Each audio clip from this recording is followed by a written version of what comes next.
আমি রিনি শুরু করছি পৃথিবীটাই স্বর্গ গল্পের পরবর্তী অংশ। তারপর যমদূত মধুরিমার আত্মার কাছে গিয়ে বলল, সব কথা না শুনে শাস্তি ঘোষণা এ ভারী অন্যায় তোমার। আমার কথা মতো দেবেন্দ্রর আত্মা তোমার বরের শরীরে প্রবেশ করে। আমার কথা মান্য করা কি ওর অন্যায় হয়েছে? তোমার বরের প্রাণ বাঁচাতে গিয়ে নিজের প্রাণ বিসর্জন দেয়, আর তোমার জন্য দেবেন্দ্রর আত্মা স্বর্গসুখ ত্যাগ করেছে। আর তোমার বর দেবেন্দ্রর আত্মত্যাগকে বিফল দিয়ে অপঘাতে যেদিন মারা যায়, সেদিন তোমার বরের আত্মাকে আমি দায়িত্ব নিয়ে সুযোগ দিয়েছিলাম তোমাদের সঙ্গে থাকার জন্য। উত্তরে আমাকে যা বলেছে তা বলার নয়। মধুরিমা বলে উঠল, আমার বর স্বর্গে আছে। যমদূত বলল, সেটা কি সম্ভব? মধুরিমা বলল, যমদূত মশাই, আপনি আমার আত্মার সঙ্গে দেবেন্দ্রর আত্মার বিয়ে দিয়েছেন, তাহলে তো এখন আমরা। যমদূত বলল, মধুরিমা, দেবেন্দ্র ভালো ছেলে, ওর আত্মাও খুব ভালো। তোমার কষ্টের কথা ভেবে ও কষ্ট পাচ্ছে, তুমি নিজে গিয়ে ওকে বাড়ি নিয়ে এসো। মধুরিমার আত্মা দেবেন্দ্রর আত্মার কাছে গিয়ে বলল, দেবেন্দ্র, মরলেও মানুষের স্বভাবের পরিবর্তন হয় না। তোমার মনে আছে ক্লাস 10-এ আমি তোমাকে একবার বলেছিলাম তুমি আমার সামনে আসবে না, তোমাকে আমি দেখতে চাই না। তার পরের মুহূর্ত থেকে যতদিন বেঁচেছিলাম কোনো দিন তোমাকে দেখতে পাইনি। আজ আবার সেই ভুল করছিলে? দেবেন্দ্র বলল, অভিমানে দূরে যায়, তবে আজ বুঝতে পারলাম একদম ঠিক হয়নি। যমদূত এসে বলল, এখন যাবে নাকি দেবেন্দ্র আমার সঙ্গে স্বর্গে? দেবেন্দ্র বলল, এখন থেকে এটাই আমার স্বর্গ। এরপর মধুরিমার ছেলেমেয়েরা সুস্থ স্বাভাবিক জীবনযাত্রা ফিরে পেল। চারজনের হাসি খুশি আনন্দ সুখের সংসারে। মধুরিমার ননদরা এখন আর ভাইয়ের সংসারে অশান্তি দেওয়ার সুযোগ পায় না। দেবেন্দ্রর আত্মা সেসব কড়া হাতে দমন করে। শান্তিপূর্ণভাবে দীর্ঘ কয়েক বছর কেটে গেল। মধুরিমার নাতি নাতনিদেরও বিয়ে হয়ে গেছে, তাদেরও সংসার শুরু হয়ে গেছে। একেবারে সুখে শান্তিতে ভরা স্বর্গরাজ্য।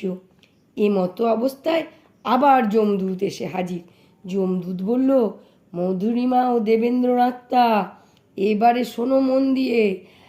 দুজনকেই বলছি, তোমাদেরকে এবারে স্বর্গে যেতে হবে, তা না হলে আর কোনো দিন স্বর্গে প্রবেশ করতে পারবে না।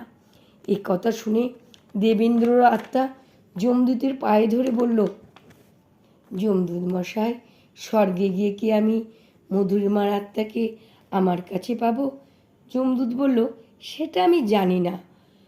দুটি আত্মা একসঙ্গে বলে উঠল, তবে আপনার স্বর্গে যাব না।